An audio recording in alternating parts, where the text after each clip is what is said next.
కానీ ఇక్కడ మనకు అర్థమవుతున్నటువంటి మ్యాటర్ ఏంటంటే దేవునితో సమానముగా ఉండుట విడిచిపెట్టకూడని భాగ్యము అని అన్నాడు. చూసారా, అంటే పరలోకంలో ఉన్నప్పుడు దేవునితో సమానుడే, కానీ దేవునితో సమానముగా ఉండటం అనేటటువంటిది విడిచిపెట్టకూడని భాగ్యం. అది విడిచిపెట్టాలని ఎవరు అనుకోరు, కానీ విడిచిపెట్టొచ్చాడు. అంటే పరలోకంలో ఉన్నప్పుడు దేవునితో సమానుడుగా ఉన్నాడు, సమానముగా ఉన్నటువంటి ఆయన విడిచిపెట్టేసి ఈ లోకానికి వచ్చాడు. అంటే ఆ సమానత్వాన్ని విడిచిపెట్టి, ఆ సమానత్వాన్ని వదిలేసి తక్కువ వాడయ్యాడు, తగ్గించుకొని వచ్చాడు అని చెప్తాడు.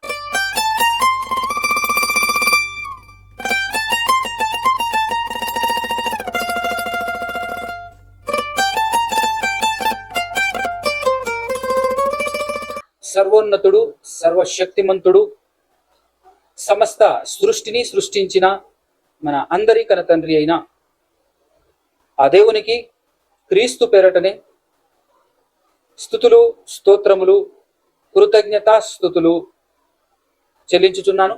అదేవిధంగా ఆయన మాటలు విన్నటువంటి మాటలను చక్కగా హృదయంలో పదిలపరుచుకొని వాటి ప్రకారంగా బ్రతికి దేవుడున్న మహాలోకానికి చేరుకోవాలి అనే ఆలోచన, ఉద్దేశం కలిగి వచ్చి కూర్చున్న మీ అందరికీ కూడా క్రీస్తు పేరటనే నాకు శుభములు, వందనాలు తెలియజేస్తూ ఉన్నాను.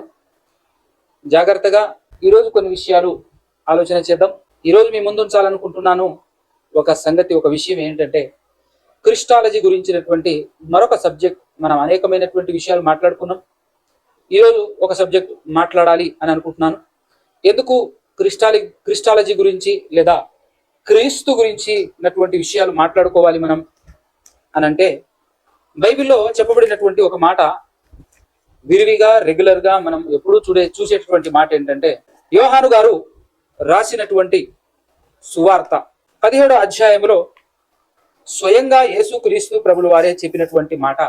మనం ఎన్ని కష్టాలు పడ్డా, ప్రతిరోజు వాక్యం విన్నా, ప్రతిరోజు బైబిల్ చదివినా, మన పనులలో మనం వెళ్ళి మనం సంపాదించిన డబ్బు, మనం సంపాదించినటువంటి ఆస్తిని దేవుని పనిలో సమస్తం ఖర్చు పెడుతూ, శరీర సంబంధమైనటువంటి ఆశలు, కోరికలు వాటన్నింటినీ విడిచిపెట్టి వదిలిపెట్టి మనం చేస్తున్నటువంటి భక్తి అంతా దేనికోసమయ్యా అనంటే, మనం పరలోకం వెళ్ళాలి, మనం నిత్యము బ్రతకాలి, నిత్య జీవం పొందాలి అనేటటువంటి ఏకైక సదుద్దేశంతోనే మనం చేస్తున్న ప్రతి ప్రయత్నం వెనకాల అసలు శిశులైన అర్థం అదే. కాబట్టి ఎదుగో ఆ ప్రయత్నం చేస్తున్నటువంటి మనతో యేసుక్రీస్తు ప్రభులు వారు చెప్పిన మాట. అలాంటి ప్రయత్నం ఒకప్పుడు తనతో పాటు తిరుగుతున్నటువంటి అపోస్తలులలో అగ్రగణ్యుడుగా పేరుగాంచినటువంటి పేతురు గారు చెప్పినటువంటి మాట. ఇదిగో మేము సమస్తం విడిచిపెట్టి, అయ్యా మేము సమస్తం ఈ లోకంలో, ఈ లోక సంబంధమైన వాటన్నింటినీ విడిచిపెట్టి మిమ్మల్ని మేము వెంబడిస్తున్నాం కదా, మాకేం దొరుకుతుంది అని ఆయన అడిగినట్టు, ఈరోజు ఎవరైతే దేవుని కోసం ప్రయాసపడుతున్నారో, నిత్య జీవం కావాలి, పరలోకం వెళ్ళాలి అని ఎవరెవరైతే ప్రయాసపడుతున్నారో వాళ్ళందరికీ చాలా ఉపయోగకరమైనటువంటి పాఠం, అతి ప్రాముఖ్యమైనటువంటి పాఠం. ఏదో సరదా కోసం లోకంలో ఉన్నటువంటి మనుషులతో పాటు ఏదో ఒక గుడికి వెళ్ళాలి, ఏదో ఒక మతంలో ఉండాలి, ఏదో ఒక నమ్మకంలో ఉండాలి కదా అనేటటువంటి వాళ్ళ కోసం అయితే కాదు, కానీ ఖచ్చితంగా నేను గమ్యాన్ని చేరుకోవాలి, పరలోకం చేరుకోవాలి అని ఆలోచన, ఆశ కలిగి దానికోసం ప్రయాసపడుతూ ప్రయత్నం చేస్తూ ఉన్నటువంటి నిజమైనటువంటి క్రైస్తవులకు చాలా ప్రాముఖ్యమైనటువంటి పాఠం. సో ఆయన నిత్యజీవం కోసం ఏం చేస్తే నిత్యజీవం వస్తుంది అని అన్నప్పుడు యేసుక్రీస్తు ప్రభువు వారు మనకు తెలియజేసినటువంటి మాట ఏంటంటే, యోహాను సువార్త 17వ అధ్యాయము 3వ వచనంలో చెప్పబడినటువంటి మాట, అద్వితీయ సత్య దేవుడవైన నిన్నును నీవు పంపిన యేసుక్రీస్తును ఎరుగుటయే నిత్య జీవము అని అన్నాడు. జనరల్ గా యేసుక్రీస్తు గురించి తెలుసుకోవాలి, అలాగే దేవుని గురించి తెలుసుకోవాలి. దేవుని గురించి తెలుసుకుంటూ ఉన్నప్పుడు ఆటోమేటిక్ గా యేసుక్రీస్తు గురించి మనం తెలుసుకోగలుగుతాం. యేసుక్రీస్తు ప్రభుల వారి గురించి తెలుసుకుంటూ ఉంటున్నప్పుడు దేవుని గురించి కూడా కొంచెం క్లారిటీ మనకు వస్తూ ఉంటుంది. కాబట్టి ఈరోజు మనం యేసుక్రీస్తు ప్రభుల వారి గురించి తెలుసుకుందాం. తెలుసుకుంటేనే నిత్యజీవం అన్నాడు కదా, తెలుసుకుంటేనే నిత్యజీవం.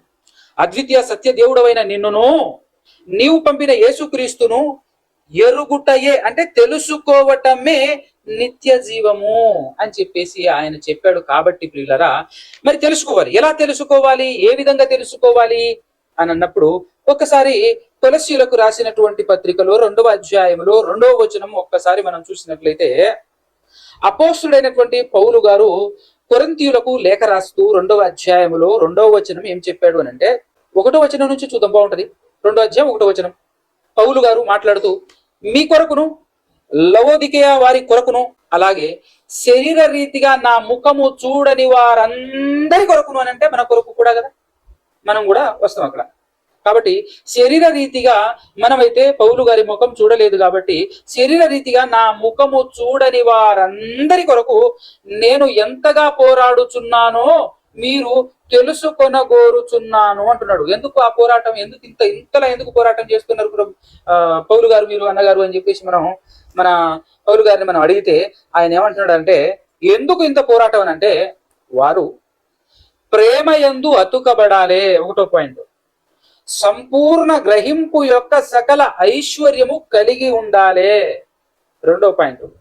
మూడో పాయింట్, దేవుని మర్మమై ఉన్న క్రీస్తును, చూసారా, దేవుని మర్మమై ఉన్న క్రీస్తును స్పష్టముగా తెలుసుకోవాలి. స్పష్టముగా తెలుసుకున్న వారై అంటే స్పష్టముగా తెలుసుకోవాలి అని మాట్లాడుతున్నాడు అండి. యేసుక్రీస్తును దేవుణ్ణి తెలుసుకుంటేనే నిత్య జీవం అని యేసుక్రీస్తు ప్రభువు వారే చెప్పారు. దేవుణ్ణి తెలుసుకోవాలి, నా గురించి తెలుసుకోవాలి, తెలుసుకుంటే మీకు నిత్య జీవం. ఎలా తెలుసుకోవాలి అని అన్నప్పుడు పౌలు గారు ఏమని మాట్లాడుతున్నారంటే, స్పష్టముగా తెలుసుకోవాలట, పై పైన కాదు, స్పష్టముగా తెలుసుకోవాలట. స్పష్టముగా తెలుసుకోవాలి అని చెప్పినటువంటి మాటలో ఒక మంచి మాట ఏముంది దాగి ఉందనంటే, దేవుని మర్మమై ఉన్న క్రీస్తును స్పష్టముగా తెలుసుకోవాలట. ఏమై ఉన్న క్రీస్తును? దేవుని మర్మముగా ఉన్నాడట. దేవుడు యేసుక్రీస్తుని ఎలా ఉంచాడట? మర్మముగా. మర్మముగా ఉంచటం అంటే ఎప్పటి సంగతి ఇది అని అంటే, కొత్త నిబంధనలో బయలుపరచబడటం, యేసుక్రీస్తు ప్రభుల వారి గురించినటువంటి పరిపూర్ణమైనటువంటి జ్ఞానం బయలుపరచబడింది. కానీ అంతకు ముందు పాత నిబంధన గ్రంథంలోనండి యేసుక్రీస్తు ప్రభుల వారి గురించి ప్రవక్తలందరూ ప్రవచించినప్పటికీ గోప్యంగానే దేవుడు ఎలా ఉంచాడు పరలోకంలో యేసుక్రీస్తు ప్రభుల వారిని దాచి ఉంచాడట, మర్మముగా ఉంచాడట. మర్మముగా ఉంచడం అంటే దాచి ఉంచాడు. పాత నిబంధన కాలంలో యేసుక్రీస్తు ప్రభుల వారు శరీరధారిగా ఈ లోకానికి రాక మునుపు ఏమై ఉన్నాడు అని అన్నప్పుడు బైబిల్ ఏమని చెప్తుంది అంటే, దాచిపెట్టబడి ఉన్నాడు. దాచిపెట్టబడి ఉన్నాడు. దేవుడు ఆయన్ని దాచేసి ఉంచాడు, మర్మముగా ఉంచాడు, సీక్రెట్ గా ఉంచాడు అనే విషయం మాత్రం మనకి ఇక్కడ అర్థమవుతుంది. అలా ఎన్ని సంవత్సరాలు సీక్రెట్ గా దాచిపెట్టబడి మర్మముగా ఉన్నటువంటి యేసుక్రీస్తు ప్రభుల వారిని స్పష్టముగా తెలుసుకోవాలట. మనం స్పష్టముగా తెలుసుకుంటేనే మనకు నిత్య జీవం. కాబట్టి ఇప్పుడు మనం నిత్య జీవం పొందాలి అనే ఆలోచన కలిగినటువంటి వారందరమైనటువంటి మనమందరము ఖచ్చితంగా యేసుక్రీస్తును స్పష్టముగా తెలుసుకునే ప్రయత్నం చేయాలి. అయితే యేసుక్రీస్తును తెలుసుకునేటటువంటి ప్రయత్నంలో అనేక విషయాలు మాట్లాడటం జరిగింది. అందులో ఈ రోజు ఒక విషయం మీ ముందు ఉంచాలి అని అనుకుంటున్నాను. అదేంటిది అంటే, చాలా మంది అడిగారు, చాలా మంది కామెంట్ల రూపంలో కూడా అడిగారు, ఫోన్ చేసి కూడా మరి అడిగినటువంటి సందర్భం అది. ఏంటి అని అంటే, యేసుక్రీస్తు ప్రభుల వారు మరి దేవునితో సమానుడా, దేవునితో సమానంగా ఈక్వల్ గా ఉన్నాడా అనేటటువంటి విషయాన్ని చాలా మంది లేవనెత్తుతున్నారు, చాలా మంది అడుగుతున్నారు. కాబట్టి మరి బైబిల్లో అయితే, బైబిల్ యొక్క సారాంశంలో, బైబిల్ వెలుగులో, కొత్త నిబంధన పాత నిబంధన వెలుగులో చూస్తే ఎక్కడ కూడా సారాంశాన్ని గ్రహించినటువంటి వారు ఎవరు కూడా యేసుక్రీస్తు ప్రభుల వారు దేవునితో సమానుడు అని చెప్పజాలరు.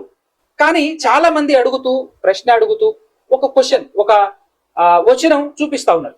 ఏంటి ఆ వచనం అని అంటే, ఇదే పౌలు గారు ఫిలిప్పీలకు ఒక పత్రిక రాశారు. ఆ పత్రికలో 2వ అధ్యాయంలో 5-6 వచనాలు మనం చూసినట్లయితే, ఈ వచనాన్ని చాలా మంది చూపించటం, మరి అర్థం చేసుకోవాలని చూపించేటటువంటి యథార్థమైనటువంటి హృదయం కలిగినటువంటి వాళ్ళు చాలా మంది ఉన్నారు. ఎటకారం కోసం చూపించేటటువంటి వాళ్ళు ఉన్నారు. ఈ వచనాన్ని ఇదిగో మా వచనం ఇది అని చెప్పేసి ఏదో ధీమాగా చూపించేటటువంటి వాళ్ళు ఉన్నారు. అంటే తెలిసినా తెలియకపోయినా, అవగాహన ఉన్నా లేకపోయినా, కొంతమంది గుడ్డిగా నమ్మేటటువంటి వాళ్ళు ఉంటారు, కొంతమంది విశ్లేషణాత్మకంగా ఆలోచించి సందర్భానుసారంగా చూసేటటువంటి వాళ్ళు ఉంటారు, కొంతమంది బైబిల్ సారాంశాన్ని బట్టి ఆలోచించేటటువంటి వాళ్ళు ఉంటారు.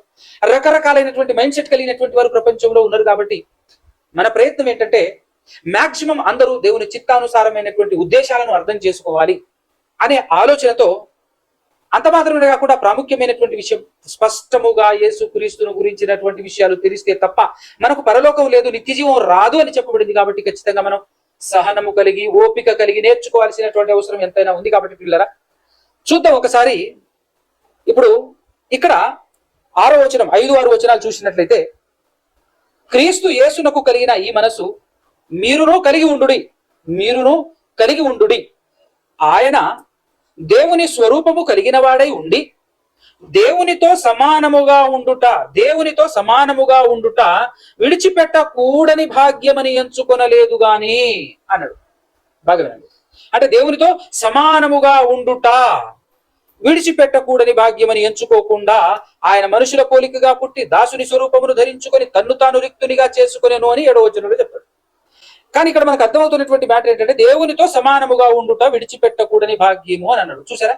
అంటే పరలోకంలో ఉన్నప్పుడు దేవునితో సమానుడే, కానీ దేవునితో సమానముగా ఉండటం అనేటటువంటిది విడిచిపెట్టకూడని భాగ్యం. అది విడిచిపెట్టాలని ఎవరు అనుకోరు, కానీ విడిచిపెట్టొచ్చాడు. అంటే పరలోకంలో ఉన్నప్పుడు దేవునితో సమానుడుగా ఉన్నాడు, సమానముగా ఉన్నటువంటి ఆయన విడిచిపెట్టేసి ఈ లోకానికి వచ్చాడు. అంటే ఆ సమానత్వాన్ని విడిచిపెట్టి, ఆ సమానత్వాన్ని వదిలేసి తక్కువ వాడయ్యాడు, తగ్గించుకొని వచ్చాడు అని చెప్తాడు. సో సంతోషం. దీన్ని ఒక్కసారి మనం మన యాంగిల్లో కాకుండా వాళ్ళ యాంగిల్లో కూడా ఆలోచన చేసి చూద్దాం. మనం కూడా వాళ్ళ యాంగిల్లో కూడా వెళ్ళి చూసే ప్రయత్నం చేద్దాం. దానికంటే ముందు ఒక విషయం చెప్తాను. కొంతమంది ఈ లోకంలో ఏమని చెప్తుంటారు అని అంటే, ఒక భయంకరమైన మాట మాట్లాడతారు. ఏమని అంటే, యేసుక్రీస్తు ప్రభుల వారు 100% మానవుడు, 100% దేవుడు అని అంటుంటారు. పాత నిబంధన గ్రంథంలో నేను ఎప్పుడు అనేక సార్లు చూపించినటువంటి విషయం ఏంటంటే, దేవుడు మానవుడు కాడు అనే విషయాలు బైబిల్లో చాలా చోట్ల ఉన్నాయి. మానవుడు దేవుడు కాడు, దేవుడు మానవుడు కాడు, మానవుడు దేవుడు కాడు అనేటువంటి విషయాలు పాత నిబంధన గ్రంథంలో దేవుడు ప్రవక్తల ద్వారా పలికించినటువంటి మాటలు చాలా ఉన్నాయి. అందులో మీకు డౌట్ ఉంటే ఒక్క మాట చూసుకొని మరలా ఇక్కడికి వద్దాం.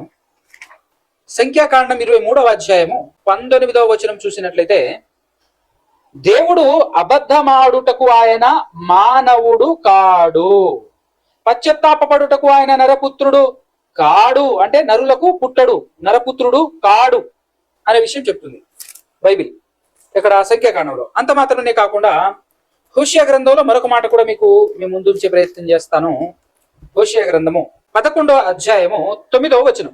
దేవుడు మాట్లాడుతూ, నా ఉగ్రతాగ్నిని బట్టి నాకు కలిగిన యోచనను నేను నెరవేర్చను, నేను మరలా ఎఫ్రాయిమును లయపరచను, నేను మీ మధ్య పరిశుద్ధ దేవుడను గాని మనుష్యుడను కాను అంటున్నాడు. మనుష్యుడను కాను అంటే దేవుడు మనుషుడు కాదు, మనిషి దేవుడు కాదు అనేటువంటి విషయం గ్రంథం యొక్క సారాంశం, లేదంటే గ్రంథంలో దేవుని వాక్యం సెలవిస్తున్నటువంటి విషయం, దేవుని వాక్యం సెలవిస్తున్నటువంటి విషయం. అయితే చాలా మంది బోధకులు అనేటటువంటి వాళ్ళు 2 నాలుకల ధోరణి అన్నట్టుగా ఎలా మాట్లాడుతుంటారంటే, చాలా విడ్డూరంగా సంపూర్ణ మానవుడు సంపూర్ణ దేవుడు అంటే, మరి తగ్గించుకొని వచ్చాడు అనేటటువంటి మాటకు విలువేది? తగ్గించుకొని వచ్చాడని మీరే చెప్తున్నారు కదా, అలా చెప్పినప్పుడు ఆ మాటకు ఉన్నటువంటి విలువేది? సంపూర్ణ మానవుడు అంటున్నావు, సంపూర్ణ దేవుడు అంటున్నావు. సో ఇది కంప్లీట్ గా వాక్య విరుద్ధం మాత్రమే కాకుండా లాజికల్ గా కూడా పనికిరాదు. సో మినిమం కామన్ సెన్స్ కలిగినటువంటి వారు ఎవ్వరూ కూడా ఈ మాట ప్రయోగించరు, ఈ మాట పలకరు. సంపూర్ణ మానవుడు సంపూర్ణ దేవుడు అనే మాట మాట్లాడేటటువంటి వాళ్ళెవ్వరికి కూడా సెన్స్ లేదు అనే చెప్పాలి మనం. కాబట్టి ఆ మాట దయచేసి మాట్లాడేవాళ్ళు జాగ్రత్తగా ఆలోచన చేయండి. ఏదో నోటికొచ్చింది కదా, ప్రాస బాగుంది కదా, సెట్టింగ్ బాగుంది కదా అని చెప్పేసి మాట్లాడకుండా, అసలు బైబిల్ దీన్ని సమర్థిస్తుందా, సెట్ అవుతుందా, బైబిల్లో వాక్యానుసారమేనా కాదా అని ఆలోచించి ప్రతి మాట మాట్లాడితే ఎంత బాగుంటుంది అనేది, ఆ విధంగా చూసుకుంటే మనకు బాగుంటుంది. కాబట్టి ఇప్పుడు పిలుపులకు రాసినటువంటి పత్రికలోనికి వచ్చేసినట్లయితే, ఇప్పుడు ఇక్కడేమో దేవునితో సమానముగా ఉండుట విడిచిపెట్టకూడని భాగ్యం అంటే దేవునితో సమానుడు అనే విషయం చెప్తుంది. మరి యేసుక్రీస్తు ప్రభుల వారి గురించి మాట్లాడితే, యేసుక్రీస్తు ప్రభుల వారు తన జీవిత కాలంలో ఈ భూలోకంలో ఆయన నడియాడుతూ ఉన్నప్పుడు ఆయన పలికినటువంటి మాట ఒకటి మీకు చూపిస్తాను. 14వ అధ్యాయము యోహాను సువార్త, యోహాను గారు రాసినటువంటి సువార్త 14వ అధ్యాయము 28వ వచనం చూసినట్లయితే, 28వ వచనం చూసినట్లయితే, నేను వెళ్ళి మీ యొద్దకు వచ్చేదనని మీతో చెప్పిన మాట మీరు వింటిరి కదా అన్నాడు. యేసుక్రీస్తు ప్రభుల వారే చెప్తున్నాడు, నేను వెళ్ళి మీ యొద్దకు వచ్చేదనని మీతో చెప్పిన మాట మీరు వింటిరి కదా, తండ్రి నాకంటే గొప్పవాడు గనుక మీరు నన్ను ప్రేమించినడల నేను తండ్రి యొద్దకు వెళ్ళుచున్నానని మీరు సంతోషింతురు అన్నాడు. తండ్రి నాకంటే గొప్పవాడు అనేటటువంటి విషయాన్ని ఎవరు చెప్పారు? యేసుక్రీస్తు ప్రభుల వారు చెప్పారు. స్వయంగా ఆయనే చెప్పాడు. దీన్ని ఇప్పుడు ఇక్కడ ఇది భూలోకంలో ఉన్నప్పుడు సంగతి అని గాని, పరలోకంలో ఉన్నప్పుడు సంగతి అని గాని ఈ సందర్భంలో చెప్పబడలేదు. కానీ యేసుక్రీస్తు ప్రభువారు డైరెక్ట్ ఇచ్చినటువంటి స్టేట్మెంట్ ఏంటి అంటే, నా తండ్రి నాకంటే గొప్పవాడు అనేటటువంటి విషయాన్ని, ఆ స్టేట్మెంట్ ని యేసుక్రీస్తు ప్రభువారు ఇచ్చారు. అయితే చాలా మంది ఏమని మాట్లాడతారు అని అంటే, బ్రదర్ ఇది భూలోకంలో ఉన్నప్పుడు మాత్రమే అని అన్నాడు. భూలోకంలో ఉన్నప్పుడు మాత్రమే అని చెప్పేసి అంటే, మరి ఇంకొక వచనం మనకు కాంట్రడిక్ట్ గా మారుతుంది కదా. యేసుక్రీస్తు ప్రభుల వారు నిన్న నేడు ఏకరీతిగా ఉన్నాడు అని హెబ్రీ పత్రికలో చెప్పబడినటువంటి మాట మనందరికీ తెలుసు కదా. మరి ఆ లేఖల ప్రకారంగా చూస్తే మరి భూలోకంలో వచ్చినప్పుడేమో దేవుని కంటే తక్కువవాడు, దేవుడు ఈయన కంటే గొప్పవాడు. భూలోకంలో నుంచి పరలోకం వెళ్ళిపోయిన తర్వాత దేవునితో సమానుడు అని అంటే, నిన్న నేడు ఏకరీతిగా ఉండే అవకాశం అనేటటువంటిది ఇక్కడ మనకు కనబడట్లేదు కదా. అవునంటారా కాదంటారా? ఆలోచన చేయాలి. ప్రతిదీ మనం ఏదో ఒక వచనాన్ని పట్టుకొని సాగిపోకుండా, గుడ్డిగా వెళ్ళిపోకుండా ప్రతి వచనాన్ని మనం జాగ్రత్తగా పరిశీలనాత్మకంగా చూడటం మన బాధ్యత. 13వ అధ్యాయం హెబ్రీలకు రాసినటువంటి పత్రిక 13వ అధ్యాయం 8వ వచనంలో, యేసుక్రీస్తు నిన్న నేడు ఒక్కటే రీతిగా ఉన్నాడు, అవును యుగ యుగములకును ఒక్కటే రీతిగా ఉండును అని అన్నాడండి. వండర్ఫుల్ కదా. అదే మామూలుగా యుగ యుగములు అంటే ఇక అన్ని ఈ లోకానికి రాక మునుపు, వచ్చిన తర్వాత, తిరిగి వెళ్ళిపోయిన తర్వాత, అన్ని యుగ యుగములలో అన్ని కాలాలలో ఆయన ఏకరీతిగా ఉంటాడు, ఉండును అనే విషయం మరి వచనం చెప్పిన తర్వాత, ఈ మాట కేవలం భూలోకంలో ఉన్నప్పుడు మాత్రమే తండ్రి గొప్పోడు, భూలోకం దాటి పరలోకానికి యేసుక్రీస్తు ప్రభుల వారు వెళ్ళిన తర్వాత, దేవునితో సమానుడు ఎక్కడికి వెళ్ళిన తర్వాత అని ఎవరెవరైతే మాట్లాడుతున్నారో అలాంటి వాళ్ళు ఇప్పుడు ఈ మాటను బట్టి వాళ్ళు నోరు మూసుకోవాల్సిందేనా కాదా? పద్ధతి కలిగినటువంటి వాళ్ళైతే మూసుకోవాలి, వాక్యానికి భయపడేటటువంటి వాళ్ళైతే సైలెంట్ అవ్వాలి. ఎందుకనంటే మరి ఈ లెక్కల ప్రకారం, నీవు చెప్పిన లెక్కల ప్రకారం అయితే అది సరిపోట్లే. జాగ్రత్త వినాలి, అది సరిపోట్లే. మరి ఇప్పుడు బాగుంది, ఒకవేళ నేను మీ కోణంలోనే, మీ వర్షంలోనే వచ్చి నేను ఆలోచన చేస్తే, యేసుక్రీస్తు ప్రభుల వారు పరలోకంలో నుంచి వచ్చే సందర్భం గురించి, పరలోకంలో నుంచి భూలోకానికి యేసుక్రీస్తు ప్రభుల వారు ఎలా వచ్చాడు అని మనం యేసు ప్రభుని అడిగితే, యేసుక్రీస్తు ప్రభుల వారు 100 సార్లు చెప్పినటువంటి మాట ఏంటంటే, నా అంతటా నేను సొంతంగా నేను రాలే అన్నాడు. ఎవరు పంపించారు అని మనం యేసుక్రీస్తు ప్రభుల వారిని అడిగితే, నా తండ్రి పంపించాడు లేదా దేవుడు పంపించాడు అని అనేక చోట్ల యోహాను సువార్తలో కానివ్వండి, అనే సువార్తలలో మనం చూస్తూ ఉంటాం. యేసుక్రీస్తు ప్రభుల వారి నోట ఆయన పలికినటువంటి మాట, నా అంతటి నేను రాలేదు, నా తండ్రి నన్ను పంపించాడు అని అంటాడు కదా. అంటే పంపించినప్పుడు, పంపించిన దేవుడు, ఆ దేవుడు పంపించిన యేసుక్రీస్తు, ఆ పంపించేటప్పుడు వాళ్ళ పొజిషన్ ఏంటో కూడా యేసుక్రీస్తు ప్రభుల వారు పంపించే సందర్భంలో ఎలా ఉందో కూడా చెప్పాడు. ఒక్కసారి 13వ అధ్యాయం యోహాను సువార్త 16వ వచనం చూడండి. 16వ వచనం, దాసుడు తన యజమానుని కంటే గొప్పవాడు కాడు అని ఒక స్టేట్మెంట్ ఇచ్చాడు. దాసుడట తన యజమానుని కంటే గొప్పవాడు కాడు. నెక్స్ట్ పాయింట్ ఏంటంటే, పంపబడిన వాడు తన్ను పంపిన వాని కంటే గొప్పవాడు కాడు అని మీతో నిశ్చయముగా చెప్పుచున్నాను అన్నాడండి. నేను ఖచ్చితంగా చెప్తున్నాను, నిశ్చయముగా చెప్తున్నాను అని యేసుప్రభు మాట్లాడుతున్నాడు. ఈరోజు యేసుక్రీస్తు ప్రభుల వారి మాటలను గౌరవించే వాళ్ళు ఎవరైనా ఉన్నారా? యేసుక్రీస్తు ప్రభుల వారి మాటలను విలువిచ్చేటటువంటి వాళ్ళు ఎవరైనా ఉన్నారా క్రైస్తవ సమాజంలో? యేసుక్రీస్తు ప్రభుల వారు చెప్పిన మాటని నమ్మగలిగే వాళ్ళు ఎవరైనా ఉన్నారా ఈ క్రైస్తవ సమాజంలో?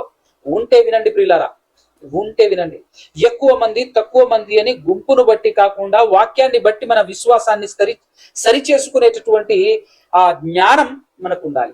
కాబట్టి ఇక్కడ ఏం చెప్తున్నాడు అంటే, పంపబడిన వాడట పంపిన వాని కంటే గొప్పవాడు కాడట. ఇంతకు పంపబడింది ఎవరు, పంపింది ఎవరు అని అంటే, పంపబడింది యేసుక్రీస్తు ప్రభుల వారు, పంపించింది తండ్రి అయిన దేవుడు అన్న సంగతి మనకు అర్థమైతే, ఇప్పుడు యేసుక్రీస్తు మాటలను బట్టి మనకు అర్థం కావాల్సిన పాయింట్ ఏంటంటే, యేసుక్రీస్తును పంపించిన తండ్రి యేసుక్రీస్తు కంటే గొప్పవాడు అనేటటువంటి విషయం మనకు అర్థమవుతుందా లేదా? ఈ మాటను బట్టి 100% మనకు అర్థమవుతుంది. అవునా కదా? ఓకే, అయితే మరి దీని సంగతి ఏంటి? బాగుంది, ఇక్కడ వరకు చాలా బాగుంది, కరెక్ట్గా ఉంది అని అనిపించేటటువంటి వాళ్లకు మరి ఫిలిప్పీలకు రాసినటువంటి పత్రిక 2వ అధ్యాయము 6వ వచనం సంగతి ఏంటన్నా అని అన్నప్పుడు వాటన్నింటిని బట్టి ఆలోచిస్తే హెబ్రీ పత్రిక 13:8 ప్రకారంగా కానివ్వండి, యోహాను సువార్త 14:28 ప్రకారం కానివ్వండి, 13:16 ప్రకారం కానివ్వండి, ఆ మాటలన్నింటి ప్రకారంగా చూస్తే ఇక్కడ యేసుక్రీస్తు ప్రభుల వారు దేవునితో సమానముగా ఉండుట విడిచిపెట్టకూడని భాగ్యము అనే మాట ఇక్కడ సమానముగా ఉన్నాడు అనే విషయాన్ని తెలియచేస్తుంటే వాటికి ఈ మాటకు వ్యతిరేకమైనటువంటి విధానం కనబడుతుందా లేదా అది గ్రహించగలగాలి.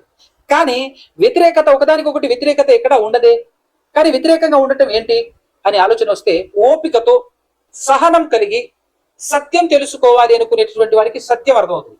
ఎప్పుడైనా జాగ్రత్తగా ఆలోచన చేసి ఏ విషయమైనా మనకు అర్థం కావాలి అంటే సందర్భం బాగా పరిశీలన చేయాలి, సందర్భాన్ని చాలా క్లియర్ గా మనం చూడాలి. ఎందుకు సందర్భాన్ని చూడాలి అని అంటున్నాను అంటే ఒక మాట, ఒక మంచి విషయం సంగతి మీకు చూపిస్తాను. యోహాను సువార్తలో 8వ అధ్యాయం ఒక మంచి మాట ఉంటుంది చూడండి. 8వ అధ్యాయం యోహాను సువార్త 31 నుంచి చూడండి. 31 నుంచి కంటిన్యూషన్ గా కింద ఒక 39, 40 వరకు నేను చదువుతాను, జాగ్రత్త మీరు వింటుండండి అంతే. కాబట్టి యేసు తనను నమ్మిన యూదులతో, ఇది కొంచెం పాయింట్అవుట్ చేసుకోండి, అండర్లైన్ చేసుకోండి, హృదయంలో పెట్టుకోండి. తనను నమ్మిన యూదులతో, యేసుక్రీస్తును నమ్మిన యూదులతో యేసుక్రీస్తు ప్రభువు వారు మాట్లాడుతున్నారట. మీరు నా వాక్యమందు నిలిచిన వారైతే నిజముగా నాకు శిష్యులై ఉండి సత్యమును గ్రహించెదరు. నమ్మిన వాళ్ళతో ఈ మాట చెప్పొచ్చా? ఒకసారి ఆలోచన చేయండి. మీరు నిజముగా మీరు నా వాక్యమందు నిలిచిన వారైతే అయితే నిజముగా నాకు శిష్యులై ఉండి సత్యమును గ్రహించెదరు. అప్పుడు సత్యము మిమ్మును స్వతంత్రులుగా చేయునని చెప్పగా వారు, మేము అబ్రహాము సంతానము, మేము ఎన్నడూనూ ఎవరికి దాసులమై ఉండలేదే, మీరు స్వతంత్రులుగా చేయబడుదురని ఎలా చెప్పుచున్నావని ఆయనతో అనిరి. అందుకు యేసు, పాపము చేయు ప్రతివాడును పాపమునకు దాసుడు అని మీతో నిశ్చయముగా చెప్పుచున్నాను. తర్వాత 35వ వచనం, దాసుడెల్లప్పుడును ఇంటిలో నివాసము చేయడు, కుమారుడెల్లప్పుడును నివాసము చేయును. కుమారుడు మిమ్మును స్వతంత్రులుగా చేసిన ఎడల మీరు నిజముగా స్వతంత్రులై ఉందురు. మీరు అబ్రహాము సంతానమని నాకు తెలియను, అయినను మీలో నా వాక్యమునకు చోటు లేదు గనుక నన్ను చంప వెదుకుచున్నారు. నేను నా తండ్రి యొద్ద చూచిన సంగతులే బోధించుచున్నాను, మీరు నన్ను చంప వెదుకుచున్నారు అని మాట్లాడుతున్నాడు యేసుక్రీస్తు ప్రభువు వారు. ఎవరితో? తనను నమ్మిన యూదులతో అట. తనను నమ్మిన యూదులతో ఆయన్ని చంపాలని చూస్తున్నారట. ఏమైనా అర్థమవుతుందా? ఇప్పుడు 31వ వచనంలో తనను నమ్మని యూదులతో అని పెట్టుకొని చదవండి, సందర్భం ఎంత బాగుంటుందో. తనను నమ్మని యూదులతో అని పెట్టుకొని చదవండి, అబాబాబా వండర్ఫుల్ గా ఉంటది. నమ్మిన యూదులతో అంటున్నాడు, కింద వాళ్ళే ఆయన్ని చంపాలని చూస్తున్నారు అంటున్నాడు. వాళ్ళనే మీరు స్వతంత్రులు అవ్వాలి అని అంటున్నాడు. వాళ్ళనే మీరు నా వాక్యమందు ఒకవేళ నిలిస్తే అని మాట్లాడుతున్నాడు. అవునా కదా? మీరు పాపులు అని అంటున్నారు, మిమ్మల్ని కుమారుడు విడిపిస్తాడు అని అంటున్నాడు. అంత మాత్రమే కాకుండా నేను నా తండ్రి యొద్ద చూసిన సంగతులే బోధించుచున్నాను, ఆ ప్రకారమే మీరు మీ తండ్రి యొద్ద వినిన వాటినే జరిగించుచున్నారని వారితో చెప్పెను. మీ తండ్రి యొద్ద వినిన వాటిని మీరు జరిగించుచున్నారని వారితో చెప్పెను. అందుకు వారు, ఆయన మా తండ్రి అబ్రహాము అనిరి. యేసు, మీరు అబ్రహాము పిల్లలైతే అబ్రహాము చేసిన క్రియలు చేతురు, దేవుని వలన వినిన సత్యము మీతో చెప్పిన వాడనైనా నన్ను మీరు ఇప్పుడు చంప వెతుకుతున్నారే, అబ్రహాము అట్లు చేయలేదు అని చెప్పేసి మాట్లాడుకుంటూ 44లో చూస్తే ఏమంటాడు తెలుసా? మీరు మీ తండ్రి యగు అపవాది సంబంధులు, మీ తండ్రి దురాశలు నెరవేర్చగోరుచున్నారు అని మాట్లాడుతున్నారు. ఇప్పుడు ఈ సందర్భం అంతా చూస్తే మనకేం అర్థమవుతుంది? 31వ వచనంలో తేడా జరిగింది అన్న సంగతి మనకు అర్థమవుతుందా లేదా? 31వ వచనంలో తేడా జరిగింది అన్న సంగతి అర్థమవుతుందా లేదా? అలా స్టడీ చేయాలన్నమాట, బైబిల్ స్టడీ, బైబిల్ నేర్చుకునే పద్ధతి ప్రియులారా. అవునా కదా? సో ఇక్కడ యేసు కాబట్టి యేసు 31వ వచనంలో తనను నమ్మిన యూదులతో కాదు మాట్లాడుతున్నది, తనను నమ్మని యూదులతో మాట్లాడుతున్నాడు అనేటటువంటి విషయం మనకు అర్థమవుతుంది. అవునా? అలా గ్రహించగలగాలి. ఖచ్చితంగా చెప్తున్నాను, ఆత్మ సహాయం పొందుకున్న వారు మాత్రమే ఇది గ్రహించగలరు, సందర్భాన్ని బట్టి సరి చేసుకోగలరు. ఇక గుడ్డిగా అక్షరాన్ని బట్టి నేను అంతే, అది ఎక్కడన్నా ఉండని, పై వచనం ఇంకో కోణంలో ఉన్నా, కింద వచనం ఇంకో కోణంలో ఉన్నా, ఏమి ఆలోచించను, గుడ్డిగా వెళ్ళిపోతుంటాను, అలా ఎట్ట ఉంటే అట్టనే అని అంటే అదే అక్షరం నిన్ను చంపును, ఆత్మ జీవింపజేయును. అంటే ఆత్మ నువ్వు కలిగి ఉంటే ఆ విషయాన్ని, సందర్భాన్ని బట్టి విషయం నీకు అర్థం చేయించేస్తుంది. ఆత్మ నీలో ఉంటే, ఆత్మపూర్ణుడు అయితే నువ్వు ఆ సందర్భం మొత్తాన్ని బట్టి విషయం నీకు అర్థమైపోద్ది. ఇదే విధానంలో ఇప్పుడు మనం ఫిలిప్పీయులకు రాసినటువంటి పత్రిక 2వ అధ్యాయంలో ఉన్నటువంటి మ్యాటర్ ని అదే పద్ధతిలో మనం అలా ముందుకు సాగుదాం. రైట్, చూద్దాం ఒకసారి. 6వ వచనం. ఆయన దేవుని స్వరూపము కలిగిన వాడై ఉండి దేవునితో సమానముగా ఉండుట విడిచిపెట్టకూడని భాగ్యమని ఎంచుకొనలేదు గాని అన్నప్పుడు, ఎస్, వాళ్ళన్నట్టు, అనుకుంటున్నట్టు, ఇక్కడ కనబడుతున్నట్టు యేసు దేవునితో సమానుడు అనుకుందాం. కొద్దిసేపు అనుకునే ముందుకు సాగుదాం. భాగ్యమని ఎంచుకొనలేదు గాని మనుషుల పోలికగా పుట్టి దాసుని స్వరూపమును ధరించుకొని తన్ను తానే రిక్తునిగా చేసుకొనెను. మరియు ఆయన ఆకారమందు మనుషుడుగా కనబడి మరణము పొందునంతగా, ఇది కూడా కొంచెం ఇబ్బందికరంగా కల్పిస్తూ ఉంటది అనమాట. 8వ వచనం. ఆకారమందు మనుషుడుగా కనబడి అంటే ఆయన మనిషి కాదు, ఆకారంలో మనుషుడుగా కనబడ్డాడు అని అంటే నిజం కాదా? అబద్ధమా? ఊహాజనితమా? కల్పితమా? హెలుజినేషనా? కాదు కదా. 100% కనబడ్డాడు అంటే మనిషిగా వచ్చాడు. ఇది క్లియర్ గా మనకు అర్థం కావాలి అంటే, మనం మానవ దేహం దాల్చక ముందు ఉన్నామా? మనం మనిషి ఆకారంలో మనం రాకముందు మనం ఉన్నామా అని అంటే, ఎస్, మనం 100% ఉన్నాము అని దేవుడు తెలియచేశాడు. హెబ్రీ గ్రంథకర్త 7వ అధ్యాయంలో, హెబ్రీ గ్రంథకర్త ద్వారా కదా. 7వ అధ్యాయంలో మనకు తెలిసిన సందర్భమే. ఎవరి గురించి మాట్లాడతాడంటే, లేవి అబ్రహాము గర్భంలో ఉన్నాడు అంటాడు. అంటే తండ్రుల గర్భంలో మనం ఉన్నాము. మరి అప్పుడు మనం అంతకుముందు ఆదాము వరకు వెళ్ళిపోయిన తర్వాత ఆదాము గారు ఎక్కడ ఉన్నారు? పుట్టక ముందు, మట్టి దేహంలో రాకముందు ఆదాము గారు ఎక్కడ ఉన్నారు అని అంటే దేవునిలో ఉన్నారు. ఎందుకంటే ఆత్మ దేవునిలో నుండే వచ్చింది. అప్పుడు దేవునిలో ఉన్నప్పుడు ఈ సృష్టి జరగక ముందు ఆదాము ఉన్నాడా అంటే, ఎస్, 100% ఉన్నాడు. ఎక్కడ ఉన్నాడు? దేవునిలో ఉన్నాడు. మానవుడు కాదు. తర్వాత మానవ ఆకారంలోనికి వచ్చాడు కదా. అందుకోసమే యేసుక్రీస్తు ప్రభుల వారు ఇక్కడ మానవ ఆకారంలో కనబడ్డాడు అనే మాట ఉపయోగించినప్పుడు కంగారు పడవద్దు, ఇబ్బంది పడవద్దు. ఎందుకు అనంటే, ఈ ప్రపంచంలో డైరెక్ట్ గా దేవునిలో నుంచి వచ్చింది ఇద్దరండి. డైరెక్ట్ గా దేవునిలో నుంచి మానవ రూపం దాల్చిన వాళ్ళు ఇద్దరు. ఒకటి మొదటి ఆదాము, రెండోది యేసుక్రీస్తు. అందుకోసం యేసుక్రీస్తును కడపటి ఆదాము అని చెప్పేసి పిలిచింది బైబిల్. మొదటి ఆదాము, కడపటి ఆదాము అని చెప్పడానికి గల అనేక కారణాలలో ప్రాముఖ్యమైనటువంటి కారణం ఏంటంటే, పరలోకం నుండి డైరెక్ట్ గా మానవుడుగా అవతారమెత్తినటువంటి వాడు, అవతారమెత్తారు అనొచ్చా అనకూడదా తెలియదు కానీ, దేవునిలో నుండి మానవ ఆకారాన్ని దాల్చినటువంటి వారు ఇద్దరు. ఒకటి మొదటి ఆదాము అనగా ఆది తండ్రి అయినటువంటి ఆదాము. రెండవ ఆదాము ఎవరయ్యా అంటే యేసుక్రీస్తు ప్రభువు వారు. అది మనం గమనించాలి. అందుకోసమే ఏ తండ్రి గర్భంలోనూ, ఏ మానవుని గర్భంలోనూ యేసుక్రీస్తు ప్రభువు వారు లేడు. కాబట్టి కన్యకకు పుట్టాల్సిన పరిస్థితి, కన్యక గర్భంలో ప్రవేశించి మానవ రూపం దాల్చుకొని నిలబడాల్సిన పరిస్థితి అని మీరు గమనించండి. కాబట్టి మీరు కంగారు పడాల్సిన అవసరం లేదు. ఇక్కడ 8వ వచనంలో ఆయన ఆకారమందు మనుషుడుగా కనబడి మరణము పొందునంతగా, అనగా శిలువ మరణము పొందునంతగా విధేయత చూపిన వాడై తన్ను తాను తగ్గించుకొనెను. కంటిన్యూషన్. అందుచేతను పరలోకమందున్న వారిలో గాని, పరలోకంలో ఉన్న వారిలో గాని, అంటే పరలోకంలో ఉన్నది ఎవరు?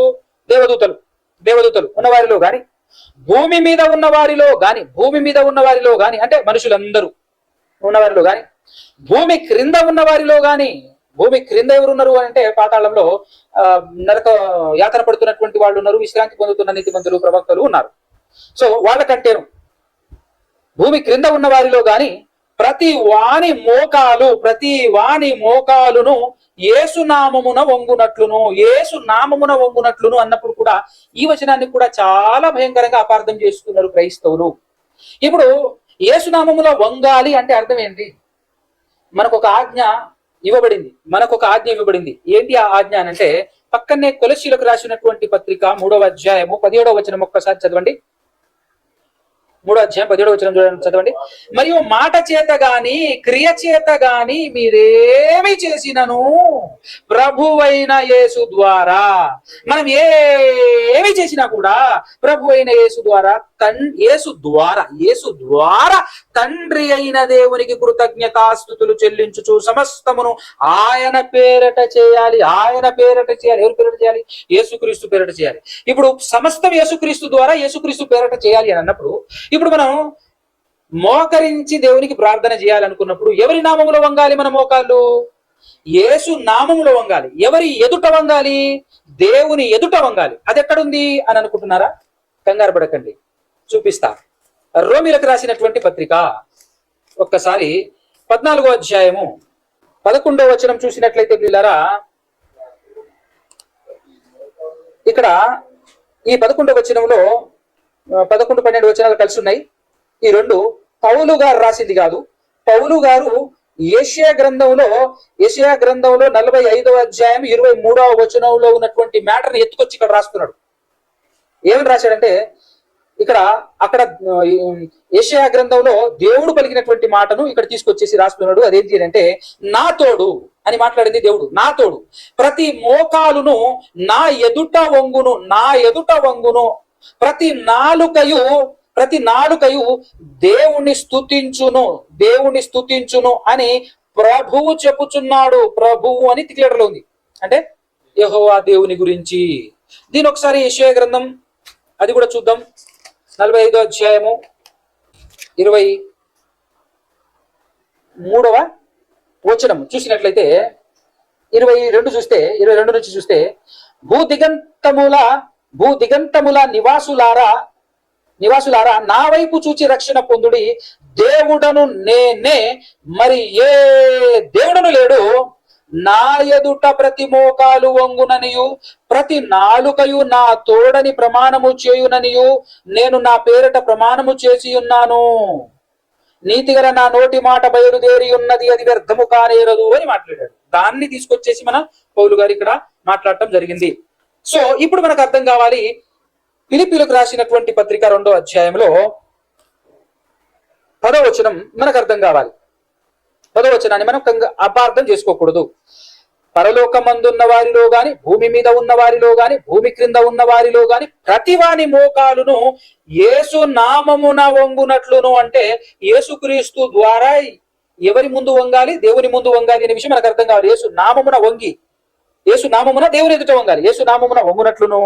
11వ వచనం, ప్రతి వాని నాలుక, బాగా వినండి ఈ మాట కూడా, ప్రతి వాని నాలుకయు తండ్రి అయిన దేవుని మహిమార్థమై, అంటే అర్థం ఏంటంటే తండ్రి అయిన దేవుడు మహిమపరచబడాలి అని అంటే, తండ్రి అయిన దేవుడు మహిమపరచబడాలి అని అంటే ఈ నాలుక ఏమని ఒప్పుకోవాలట?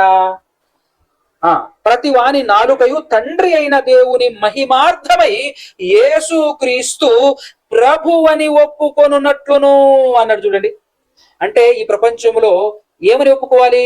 మనుషులందరూ యేసును ప్రభువుని ఒప్పుకోవాలి. అవునా? దేవుడు అని కాదు, ప్రభువు అని ఒప్పుకోవాలి. అయితేనే మనం దేవుని మహిమపరిచినట్టు. దేవుని మహిమార్థమై యేసును ఏమని ఒప్పుకోవాలి? ప్రభువు అని ఒప్పుకొనున్నట్లును దేవుడు, బాగా వినండి మాట, దేవుడు ఆయనను, అంటే ఎవరిని? యేసు క్రీస్తును. బాగా వినండి మాట, దేవుడు ఆయనను అధికముగా, అంటే యేసుక్రీస్తును అధికముగా హెచ్చించి ప్రతి నామమునకు పై నామమును ఆయనకు అనుగ్రహించెను అన్నాడండి. తేడా పడట్లే? అర్థం కావట్లే తేడా? ఎక్కడ ఉంది తేడా అండి? ఎక్కడుంది? ఏముంది తేడా అనుకుంటారా? ఇప్పుడు 6వ వచనం ప్రకారంగా యేసుక్రీస్తు ప్రభువు వారు దేవునితో సమానుడు అనేది రైట్ అయితే, ఆ దేవుడు యేసుక్రీస్తును అత్యధికముగా హెచ్చించటం ఏంటండి? అంటే మళ్ళా ఇంకెక్కడికి హెచ్చిస్తాడు? ఆల్రెడీ దేవునితో సమానుడు అన్నప్పుడు మళ్ళా హెచ్చింపేంది అంటే హెచ్చించాడు అనేటువంటి మాటకు అర్థం ఉందా? ఇప్పుడు యేసుక్రీస్తు ప్రభువు వారు దేవునితో సరి సమానుడు అని నువ్వు అనుకొని చదివితే ఈ హెచ్చించుడు ఏంటి? ఇంతకు ఎప్పుడు హెచ్చించాడు అని ఒకవేళ నువ్వు క్వశ్చన్ వేస్తే దానికి సమాధానం కూడా ఎఫెసీయులకు రాసినటువంటి పత్రికలో ఏం చెప్తున్నాడో చూడండి. 1వ అధ్యాయం 20-21 వచనాలు చూడాలి. ఆయన అంటే ఇక్కడ దేవుడు ఆ బలాతిశయము చేత, అంటే ఏ బలాతిశయము చేత? యేసుక్రీస్తును మృతులలో నుండి లేపటంలో దేవుడు వినియోగపరిచిన బలాతిశయం అనమాట. దేవుడు వినియోగపరిచిన ఆ బలాతిశయము చేత క్రీస్తును మృతులలో నుండి లేపి సమస్తమైన మృతులలో నుండి లేపి, బాగా వినండి, ఎప్పుడు? మృతులలో నుండి లేపిన తర్వాత ఏం చేస్తున్నాడు? మృతులలో నుండి లేపి ఆ లేపిన తర్వాత ఏం చేస్తున్నాడంటే సమస్తమైన ఆధిపత్యము కంటేను, అధికారము కంటేను, శక్తి కంటేను, ప్రభుత్వము కంటేను ఈ యుగమందు మాత్రమే గాక రాబో యుగమందును పేరు పొందిన ప్రతి నామము కంటేను ఎంతో హెచ్చుగా పరలోకమునందు ఆయనను అంటే యేసుక్రీస్తును తన కుడి పార్శ్వమున కూర్చుండబెట్టుకొని ఉన్నాడు. ఏమండి? అంటే ఈ మాటలు యేసుక్రీస్తు ప్రభుల వారు చనిపోయిన తర్వాత దేవుడు మూడో దినాన ఆయనను తిరిగి లేపుకొని వెళ్ళి తర్వాత ఏం చేశాడట? హెచ్చించాడట. ఎలా హెచ్చించాడట? సమస్తమైన ఆధిపత్యము కంటేను, అధికారము కంటేను, శక్తి కంటేను, ప్రభుత్వము కంటేను, ఇవన్నీ ఒకవేళ దేవునితో సరి సమానుడు వెళ్ళిపోయిన తర్వాత మరలా తన స్థానాన్ని తన కూర్చుంటే హెచ్చించటం అనే మాటకు అధికారము కంటేను, ఆధిపత్యము కంటేను, అది శక్తి కంటేను, ప్రభుత్వము కంటేను ఈ యుగమునందు మాత్రమే కాకుండా రాబోయే యుగమునందును పేరు పొందిన ప్రతి నామం కంటేను ఎంతో హెచ్చుగా పరలోకమందు ఆయనను తన కుడి పార్శ్వమున కూర్చుండబెట్టుకొని ఉన్నాడు అనేటువంటి మాటకు విలువ ఉంటుందా? ఉన్న చోట ఎక్కడి నుంచి అయితే వచ్చాడో మరలా అక్కడికి వెళ్ళిపోయాడు. ఏ స్థానంలో నుంచి అయితే తాను తగ్గించుకొని వచ్చాడో మరలా ఆ స్థానానికి చేరుకున్నాడు అని అన్నప్పుడు దాన్ని హెచ్చించటం అని ఎట్లా అంటారు? అది హెచ్చించుట ఎట్లవుతుంది? మరలా తన స్థానంలో తన కూర్చున్నాడు అని ఒక్క మాటలు చెప్తే పని అయిపోద్ది కదా. కానీ ఇవన్నీ చెప్తుంటే మనకు అర్థం కావట్లే మ్యాటర్. దేవునితో యేసుక్రీస్తు ప్రభుల వారు సమానుడు కాదు. సమానుడు కాని ఆయనను దేవుడు ఎంతగానో హెచ్చించాడు. ఎంత హెచ్చించాడంటే ఇంతకు ముందు లేనిది ఇప్పుడు ఇస్తేనే దాన్ని హెచ్చించుట అంటారు. ఇంతకు ముందు పొందని దానిని ఇప్పుడు ఇస్తేనే హెచ్చించుట అంటారు. ఆఖరికి క్రీస్తు ఈ లోకానికి రాక మునుపు యేసుక్రీస్తు ప్రభుల వారు పాత నిబంధన కాలంలో దేవుని కుడి పార్శాన లేడు. దేవుని కుడి పార్శాన కూర్చోవటం కూడా హెచ్చింపబడటమే అని అపోస్తలులు చెప్పినటువంటి మాట చూసినట్లయితే వాళ్ళు అపోస్తుల కార్యములు 2వ అధ్యాయము 32వ వచనం ఒక్క మాట చదువుకొని మరలా ఇక్కడికి వద్దాం. మనం 32, 33 వచనాలు చూసినట్లయితే ఈ యేసును దేవుడు లేపెను, దీనికి మేమందరము సాక్షులము. ఎవరు సాక్షులట? అపోస్తలులు. ఇక్కడ 12 మంది అపోస్తలులు మాట్లాడుతూ చెప్తున్నారు, మేమందరం సాక్షులం. దేనికి నాయన మీరు సాక్షులు అని అంటే, ఈ యేసును దేవుడు లేపెను, దీనికి మేమందరం సాక్షులము కాగా ఆయన దేవుని కుడి పార్శ్వమునకు హెచ్చింపబడి అని రాయబడి ఉందా లేదా? అంటే దేవుని కుడి పార్శ్వమునకు ఎక్కటం హెచ్చింపబడటమా? అవును, హెచ్చింపబడటం. అంటే ఇంతకు ముందు లేని ప్లేసా? అవును, ఇంతకు ముందు లేని పొజిషన్ అది. ఇంతకు ముందు ఆ స్థానంలో లేడు యేసుక్రీస్తు ప్రభువు వారు, కాబట్టి ఇప్పుడు అక్కడికి వెళ్ళటం హెచ్చింపు. దేవుడు హెచ్చించాడు అనే విషయం నాకు అర్థం. హెచ్చించాడంటే దేవుడు తిరిగి లేపి ఎంతలా హెచ్చించాడు అంటే అధికారము కంటేను, సమస్త ఆధిపత్యము కంటేను, శక్తి కంటేను, ప్రభుత్వము కంటేను అత్యధికముగా హెచ్చించి తన కుడి పార్శ్వమున కూర్చుండబెట్టుకుని ఉన్నాడు. That is the greatness of our Jesus Christ అని గొప్పగా జబ్బజర్చుకొని చెప్పాల్సిన క్రైస్తవులు ఈరోజు యేసుక్రీస్తుని ఎంతలా తగ్గిస్తున్నారు అని అంటే, ఏమీ లేదండి, యేసుక్రీస్తు చేసిన దాంట్లో పెద్ద గొప్పే ఉంది. ఆయన ఉన్న స్థానాన్ని తగ్గించుకొచ్చాడు, మరలా ఆయన స్థానంలో ఆయన ఎక్కాడు. దేవుని ఘనత అనేటువంటి కోణంలో ఆయన సాధించినటువంటి ఘనతను జీరో చేసి పడేస్తున్నారు. కానీ వాళ్ళ ఫీలింగ్ ఎట్లుందనంటే, మేమే హెచ్చిస్తున్నాం అని చెప్పేసి భ్రమలో బ్రతుకుతున్నారు ఈరోజు ఉన్నటువంటి చాలా మంది క్రైస్తవులు. అది ఆ భ్రమ ఎప్పుడు తొలగిపోతుందో అర్థం కావట్లేదు. ఆ భ్రమ తొలగిపోకపోతే యేసుక్రీస్తును స్పష్టముగా తెలుసుకున్నటువంటి వారు కాదు. కాబట్టి ఇదంతా ఆలోచిస్తుంటే రివర్స్ అవ్వట్లే మనకు, అవునా కదా? అంత మాత్రమే కాకుండా ఇంకొక షాకింగ్ న్యూస్ కూడా చూపిస్తానండోయ్. ఏంటి అంటే, పేతురు పత్రిక చూడండి ఒకసారి. మొదటి పేతురు పత్రిక 1వ అధ్యాయము 20-21 వచనాలు చూడండి. 20-21 వచనాలు చూడండి. ఆయన అనగానే ఎవరు ఇక్కడ? యేసుక్రీస్తు ప్రభుల వారు. ఆయన జగత్తు పునాది, ఈ జగత్తుకు పునాది వేయబడక మునుపే నియమింపబడెను అన్నాడండి. నియమింపబడటం అంటే, ఇప్పుడు జగత్తు పునాది వేయబడక మునుపే దేవుడు ఒక వ్యక్తిని లేదా ఒక శక్తిని నియమిస్తున్నాడు అన్నప్పుడు, దేవుని చేత నియమింపబడుతున్న ఆయన దేవునితో సమానుడు ఎట్లా కాగలడు అనే ఆలోచన, ఆ ఇంకితం మనకు పనిచేయాలన్నా వద్దా? ఆ సెన్స్ మనకు ఉండకపోతే ఎట్లా చెప్పండి? జగత్తు పునాది వేయబడక మునుపు యేసుక్రీస్తు పొజిషన్ ఏమై ఉంది, ఎలా ఉందో ఇక్కడ ఈ వచనం తెలియజేస్తా ఉంది. జగత్తు పునాది వేయబడక మునుపే నియమింపబడేను. అంటే ఎవరి చేత నియమింపబడ్డాడు? ఇప్పుడు యేసుక్రీస్తు చెప్పిన సూత్రం ప్రకారంగా నియమించిన వాని కంటే నియమింపబడిన వాడు గొప్పవాడు కాడు కదా, ఆయన చెప్పిన సూత్రం ప్రకారం. సో నియమింపబడను గాని తన్ను బాగా వినండి, తన్ను మృతులలో నుండి లేపి, తన్ను అంటే ఎవరిని? యేసుక్రీస్తును. నన్ను మృతులలో నుండి లేపి నాకు మహిమనిచ్చిన దేవుని ఎడలా. మీకు అర్థం కావడం కోసం చదువుతున్నాను ఇక్కడ. యేసు ప్రభు చెప్తున్నట్టుగా తనకు అని ఉంది, కానీ యేసుక్రీస్తు చదువుతున్నట్టుగా బాగా మీకు అర్థం కావడం కోసం. నన్ను మృతులలో నుండి లేపి నాకు మహిమనిచ్చిన దేవుని ఎడల తన ద్వారా, అంటే నా ద్వారా దేవుని ఎడల నా ద్వారా విశ్వాసులైన మీ నిమిత్తం అన్నాడండి. అంటే ఈరోజు ప్రపంచవ్యాప్తంగా విశ్వాసులైనటువంటి వారు ఎవరికి విశ్వాసులు? దేవునికి విశ్వాసులు. ఎవరి ద్వారా? యేసుక్రీస్తు ద్వారా విశ్వాసులు అవ్వాలి. యేసుక్రీస్తు ద్వారా దేవుణ్ణి విశ్వసించాలి. యేసుక్రీస్తు ద్వారా దేవుణ్ణి ఎలా విశ్వసించాలి? యేసుక్రీస్తు దేవుని కుమారుడు అని విశ్వసిస్తేనే, ఓహో ఈయనను కన్నా ఆయన, ఈయనను పంపించిన ఆయన ఇంకొక ఆయన ఉన్నాడు అనే ఆ సెన్స్ వస్తుంది, ఆ విధానం వస్తుంది. అది రైట్ వే, పర్ఫెక్ట్ పద్ధతి. అందుకోసమే విశ్వసించేటప్పుడు యేసుక్రీస్తును మృతులలో నుండి లేపింది దేవుడు అని విశ్వసిస్తే యేసుక్రీస్తును బట్టి, యేసుక్రీస్తు ద్వారా దేవుని విశ్వసిస్తున్నాం. అదే ఇక్కడ పేతురు గారు రాస్తా ఉన్నాడు. తనకు మహిమనిచ్చిన దేవుని ఎడల తన ద్వారా విశ్వాసులమైన మీ నిమిత్తము, అంటే మన నిమిత్తము, కడవరి కాలముల యందు ఆయన ప్రత్యక్షపరచబడెను అని రాశాడు. అంటే జగత్తు పునాది వేయబడక మునిపే యేసు ప్రభు సిచ్యువేషన్ ఏంటి అని అంటే దేవునితో సమానుడు కాడు అనే విషయం ఇక్కడ మనకు అర్థమవుతుంది ప్రియులారా. ఇంకా షాకింగ్ విషయం మరొకటి చూపిస్తాను మీకు, దద్దరిల్లిపోయే విషయం చూపిస్తాను చూడండి. మొదటి కొరింథీయులకు రాసినటువంటి పత్రిక 15వ అధ్యాయము 20వ వచనం నుంచి నుండి 28 వరకు ఒక పారాగ్రాఫ్. ఆ పారాగ్రాఫ్ మొత్తం చదువుతాం, ఎందుకు మనకు క్లారిటీ అర్థం కావాలి. 20 వచనం నుంచి 28 వచనం, 9 వచనాలు అనమాట. 20 నుంచి చూస్తే, ఇప్పుడైతే నిద్రించిన వారిలో ప్రథమ ఫలముగా క్రీస్తు మృతులలో నుండి లేపబడి ఉన్నాడు.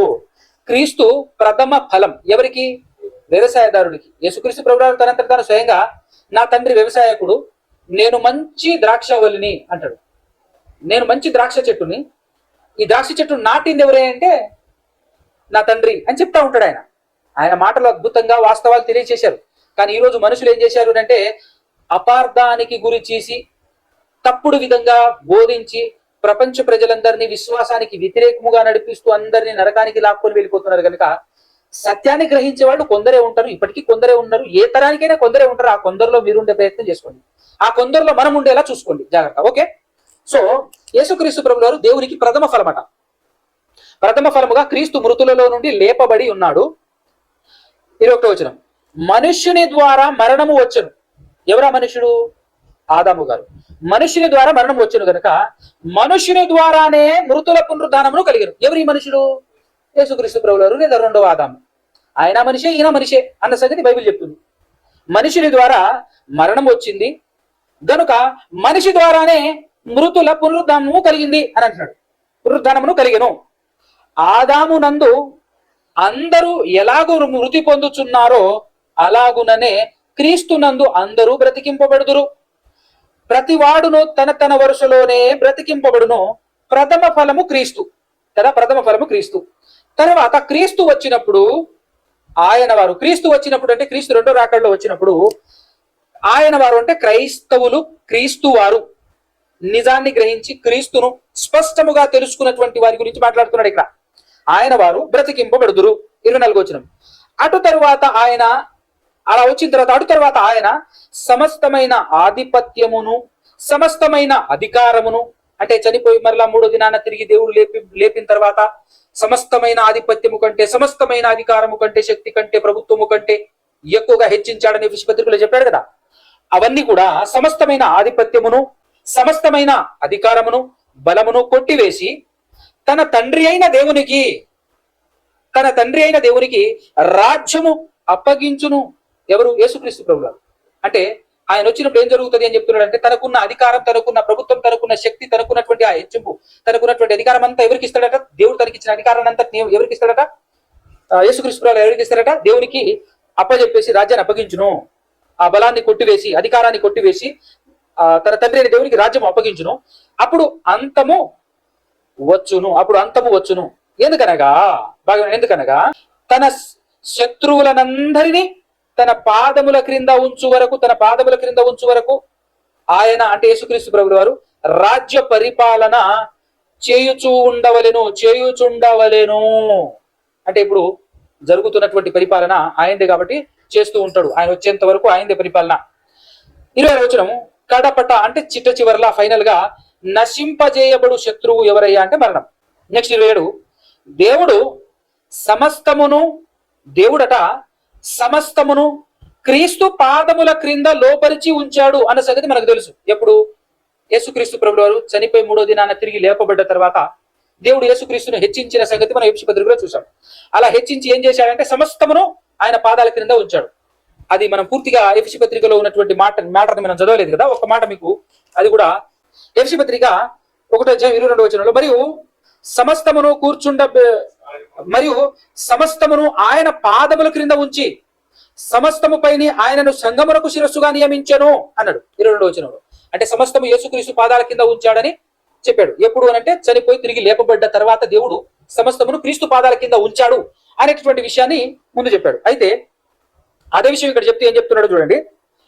అదే విషయం 27వ వచనంలో చెప్తూ, దేవుడు సమస్తమును క్రీస్తు పాదముల క్రింద లోపరిచి ఉంచెను. ఓకే, సమస్తమును అనే మాట మాట్లాడినప్పుడు సమస్తమును లోపరచబడి ఉన్నది అని చెప్పినప్పుడు, ఎప్పుడైతే సమస్తం క్రీస్తు పాదాల కింద ఉంది అని మనం చెప్తామో, అలా చెప్పినప్పుడు మనం ఏ స్పృహలో ఉండాలి, మనకు ఏది తెలిసి ఉండాలి ఆ మాట మాట్లాడేటప్పుడు అని అంటే చెప్పినప్పుడు, ఆయనకు అంటే యేసుక్రీస్తుకు సమస్తమును లోబరిచిన వాడు తప్ప, యేసుక్రీస్తుకు సమస్తమును లోబరిచిన వాడు ఎవరు? దేవుడు. సమస్తమును లోపరిచిన వాడు తప్ప సమస్తమును లోపరచబడి ఉన్నదన్న సంగతి విషిదమే అన్నాడు.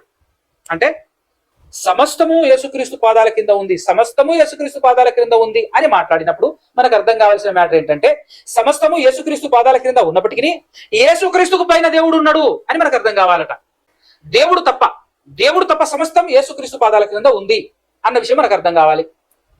ఈ విషయం మనం తెలుసుకోవాలి అని ఈ పౌలు గారే కొరింథీకి పత్రిక రాస్తూ చెప్పిన ఇంకొక మాట కూడా చూపిస్తాను మీకు. మరలా ఇక్కడికి వద్దాం. 11వ అధ్యాయం 3వ వచనం చూడండి. ప్రతి పురుషునికి శిరస్సు క్రీస్తు అనియు, స్త్రీకి శిరస్సు పురుషుడు అనియు, క్రీస్తునకు శిరస్సు అంటే స్త్రీకి శిరస్సు అంటే స్త్రీలకు హెడ్ ఎవరు అంటే, స్త్రీకి హెడ్ ఎవరు అంటే తన పురుషుడు, తన యజమానుడు. పురుషుడు చెప్పినట్టుగానే స్త్రీ తన భార్య మాటినాలి, పురుషుడికి లోబడి బ్రతకాలి. అంటే పురుషుడు గొప్పనిగా ఎక్కువనే కదా, అది గమనించాలి. మనకు భార్య భర్తల విషయంలో మాట్లాడుతున్నాను. అలాగే ప్రతి పురుషునికి శిరస్సు క్రీస్తు అన్నప్పుడు పురుషులమైనటువంటి మనమందరం ఎవరికి లోబడి బ్రతకాలి? మనకంటే గొప్పవాడెవరు? క్రీస్తు. మన అధికారి మనకంటే గొప్పవాడెవరు? యేసుక్రీస్తు. ఈ విషయం మనకు అర్థం కావాలి. తర్వాత క్రీస్తునకు శిరస్సు ఎవరట? దేవుడు. అంటే క్రీస్తు కంటే గొప్పవాడెవరు? దేవుడు. క్రీస్తుకు పైన ఉన్నది ఎవరు? దేవుడు. క్రీస్తుకు హెడ్ ఎవరు? దేవుడు అని మీరు తెలుసుకొనవలెనని కోరుచున్నాను. కోరుకుంటున్నది ఎవరు? పౌలు గారు. ఎందుకు? మరి నిత్యజీవం రావాలిగా. మీరు నిత్యజీవం రావాలి అని అంటే మీరు తెలుసుకోవాలి. ఏం తెలుసుకోవాలి? క్రీస్తు ఉన్నాడు, క్రీస్తు కంటే గొప్పవాడు, క్రీస్తు కంటే పైన దేవుడున్నాడు, క్రీస్తు కంటే గొప్పవాడు దేవుడున్నాడు, దేవునితో యేసుక్రీస్తు ప్రభువు వారు ఎంత మాత్రమును సమానుడు కాడు అనే వాస్తవాన్ని మీరు తెలుసుకోవాలి అనే విషయం చెప్తా ఉన్నాడు కదా ఇక్కడ, అవునా కదా? కాబట్టి ఈ విషయం ఈరోజు క్రైస్తవ్యానికి అర్థం కాకపోవటం చాలా బాధాకరం. పెద్ద పెద్ద పండితులు అనుకునేటటువంటి వాళ్ళు క్రైస్తవ సమాజాన్ని మోసం చేస్తున్నారు. వాళ్ళు మోసపోయి క్రైస్తవ్యాన్ని మోసం చేస్తున్నారు. వాళ్ళు మోసపోవడం మాత్రమే కాకుండా క్రైస్తవ్యాన్ని అంతటిని నరకానికి నడిపిస్తున్నారు. వాళ్ళు నరకానికి పోతున్నారు. క్రైస్తవ విశ్వాసులు అనబడే వాళ్ళందరినీ నరకానికి నడిపిస్తున్నారు. ప్రియులారా, చాలా చాలా డేంజరస్ జోన్ లో ఉన్నారు, మనం గమనించాలి. ఇప్పుడు రండి మొదటి కొరింథీయులకు రాసినటువంటి పత్రిక 15వ అధ్యాయంలో 27వ వచనంలో, దేవుడు సమస్తమును క్రీస్తు పాదముల క్రింద లోపరిచి ఉంచెను, సమస్తమును లోపరచబడి ఉన్నది అని చెప్పినప్పుడు ఆయనకు సమస్తమును లోపరిచిన వాడు అంటే దేవుడు సమస్తమును లోపరిచిన వాడు తప్ప సమస్తమును లోపరచబడి ఉన్నదను సంగతి విషయమే. 28వ వచనం, మరియు సమస్తమును ఆయనకు అంటే యేసుక్రీస్తుకు సమస్తమును యేసుక్రీస్తుకు లోపరచబడినప్పుడు దేవుడు సర్వములో సర్వమగు నిమిత్తము కుమారుడు తనకు సమస్తమును లోపరిచిన దేవునికి తానే లోబడును అంటున్నాడు. అంటే ఈ మ్యాటర్ అంతా మనకు అర్థమైతే 100% యేసుక్రీస్తు ప్రభుల వారు దేవునితో సమానుడు కాదండి. తప్పు, అలా అనకూడదు. సమానుడు కాదు, సమానుడు అని అనరాదు, అనకూడదు కదా అనే విషయం మనకి ఇక్కడ అర్థమవుతుంది. పాత నిబంధన గ్రంథంలో క్రీస్తు రాక పూర్వము, క్రీస్తు ఉనికి ఏమై ఉన్నది అని అంటే మర్మముగా ఉన్నది అని గ్రంథం తెలియజేస్తుంది.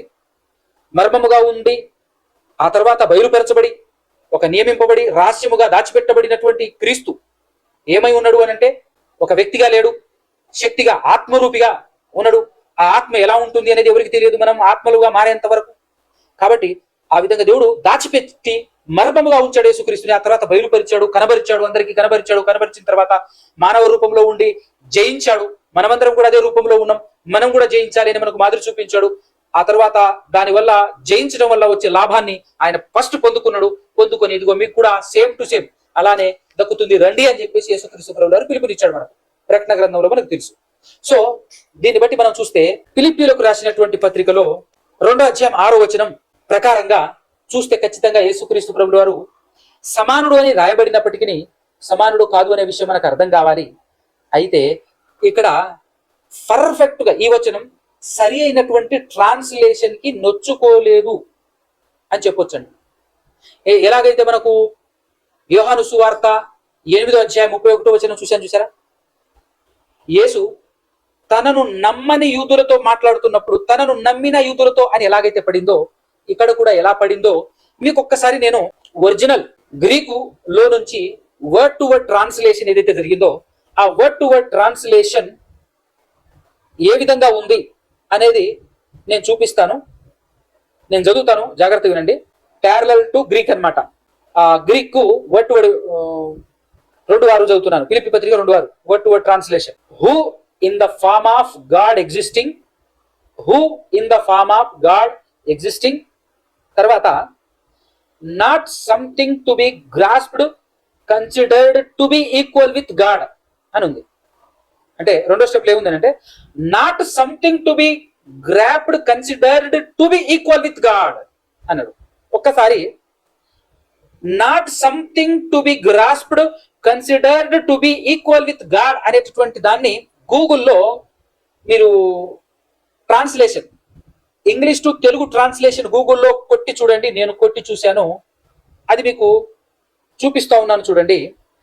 Not something to be grasped considered to be equal with God అనే దానికి తెలుగు ట్రాన్స్లేషన్ తెలుగులో కరెక్ట్ గా ఏమని ఉండాలి అని అంటే ఇక్కడ భగవంతునితో సమానముగా పరిగణించబడేది కాదు అని ఉంది. భగవంతునితో అంటే ఇట్ మీన్స్ ఈ ట్రాన్స్లేషన్ భగవంతుడు చేసిన అక్కడ దేవునితో సమానముగా పరిగణించబడేది కాదు. అది అంటే దేవుని స్వరూపము కలిగిన వాడై ఉన్నప్పటికీ దేవునితో సమానముగా పరిగణించేది కాదు. అంటే దేవునితో సమానుడు కాడు అనేటటువంటి విషయాన్ని ఇక్కడ తెలియజేస్తున్నటువంటి విషయం ఒరిజినల్ ట్రాన్స్లేషన్ లో ఫైనల్ గా నేను చూపిస్తున్నాను. దానికంటే ముందు బిబ్లికల్ గానే ఆత్మ సహాయం పొందుకున్నటువంటి వాడు గ్రీకు దాకా వెళ్లాల్సిన అవసరం లేదు. ఆత్మను పొందుకున్నటువంటి వాడు గ్రీకు దాకా హీబ్రూ దాకా వెళ్లాల్సిన పని లేదు. గుర్తుపెట్టుకోండి. ఇది జస్ట్ ఎందుకు చూపిస్తున్నానంటే మీ క్లారిఫికేషన్ కోసం, మీకు కొంచెం అర్థం కావటం కోసం, మీరు సాటిస్ఫై అవటం కోసం. మేము ఎప్పుడో ఆత్మను కలిగినప్పుడు ఆత్మ సహాయం చేసినప్పుడు వాస్తవం గ్రహించగలిగాం మేము.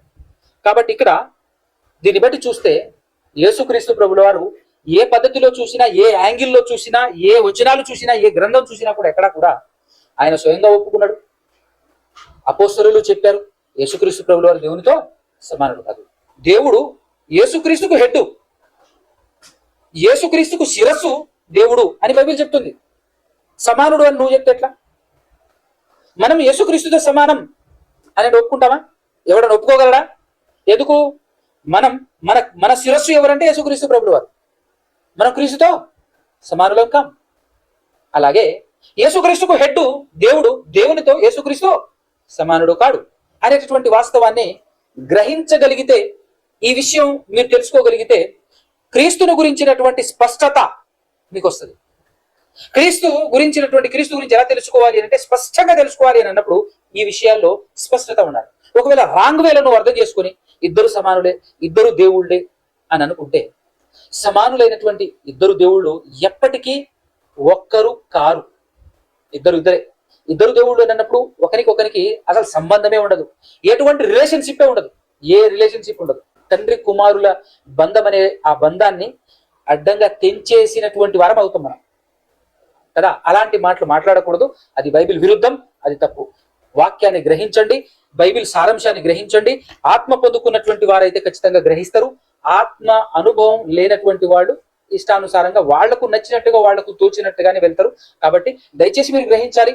ఇప్పటి వరకు విన్నటువంటి ఈ పాఠం అంతటిని బట్టి మీకు అర్థం కావాల్సినటువంటి పాయింట్ ఏంటంటే, ఒక్కడే దేవుడు, ఆయనకు ముందు ఏ దేవుడు లేడు, ఆయన తర్వాత ఏ దేవుడు ఉండడు, ఆయనతో సరి సమానుడు ఈ ప్రపంచంలోనే లేడు, ఈ విశ్వంలోనే లేడు.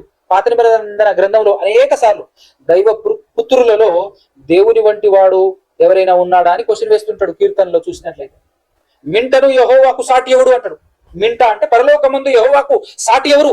ఒకవేళ యేసుక్రీస్తు అయితే ఆ మాట దేవుడు మాట్లాడగలడా? యేసుక్రీస్తు దేవునితో సమానుడు అయితే ఆ మాట దేవుడు పలకగలడా? లేడు కదా.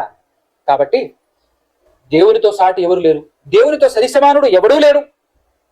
అందుకోసమే పైన దేవుడు ఉన్నాడు, దేవుని క్రింద యేసుప్రభు ఉన్నాడు, యేసుక్రీస్తు క్రింద మనం ఉన్నాం. ఇది స్ట్రక్చర్, పర్ఫెక్ట్ స్ట్రక్చర్ అన్నమాట. దేవునికి క్రింద ఉన్న నరులకును మధ్యవర్తి క్రీస్తు అని చెప్పింది బైబిల్. మధ్యలో ఉన్నాడు క్రీస్తు, దేవునితో సమానంగా లేడు, దేవుని క్రింద ఉన్నాడు, క్రీస్తు క్రింద మనం ఉన్నాం అనేటటువంటి వాస్తవం ఇదిగో బైబిల్ బోధిస్తుంది.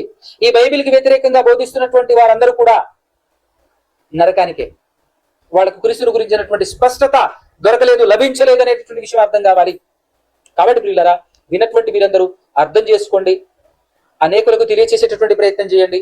ఈ స్పష్టత రాకపోతే ప్రమాదం, నిత్య నరకాగ్ని గుండంలో జారిపోయే ప్రమాదం ఉంది కనుక మీరు విని ఆలోచించి అనేకులకు షేర్ చేసి అనేకులకు తెలియచేస్తారని చెప్పేసి నమ్ముచు ఈ మాటలు ముగిస్తున్నాను. కళ్ళు మూసుకొని తల్లించినట్లయితే చిన్న ప్రార్థనతో మనం ముగించుకుందాం. పరిశుద్ధుడా, పరమాత్ముడా, పరమందు వాసీనుడా, సర్వోన్నతుడా, సర్వశక్తిమంతుడా, నీకు సాటి లేరు నాయన, నీకు పోటీ లేరు, నీతో సరి సమానుడు ఈ ప్రపంచంలో ఈ విశ్వంలోనే లేడు తండ్రి. నాయన ఆ విషయాన్ని మీ గురించి ఆ విషయం మేము తెలుసుకోగలిగాం. అలాగే యేసుక్రీస్తు ప్రభుల వారి గురించి మీరు మా కొరకు ఈ లోకానికి పంపించిన మీ ప్రియ కుమారుడైన యేసుక్రీస్తు ప్రభుల వారి గురించి కూడా తెలుసుకోగలిగాము. మీరు మాకు తెలియచేశారు తండ్రి. మీ ఆత్మ ద్వారా మీరు ఇప్పటి వరకు మాట్లాడిన మాటలను బట్టి స్తోత్రాలు, కృతజ్ఞతాస్తుతులు చెల్లించుచున్నాము. ఈ మాటలు ఎంతమంది అయితే వింటున్నారో, విన్నటువంటి వారందరి మనోనేత్రాలను వెలిగింప చేయండి, ఆత్మ సహాయం అనుగ్రహించండి, గ్రహింపులు దయచేయమని కోరుచు బ్రతిమాలు కొరుచున్న తండ్రి. ఇదిగోనైనా వాస్తవంలోనికి, సర్వసత్యములోనికి రాగలుగుటకు మీ కృపను అనుగ్రహించమని విన్నటువంటి వారందరిని బట్టి కూడా మీ పాదాల సన్నిధి నుంచి వారందరూ వారి యొక్క మనోనేత్రాలు వెలిగింపబడి సర్వసత్యములోనికి వారు రావాలని కోరుకుంటూ, సత్యాన్ని గ్రహించాలని ప్రాధేయపడుతూ బ్రతిమాలు కొనుచు యేసు ప్రభు పరిశుద్ధ నామముననే ప్రార్థన అడిగి పొందుకొని ఉన్నాము కన తండ్రి. ఆమేన్.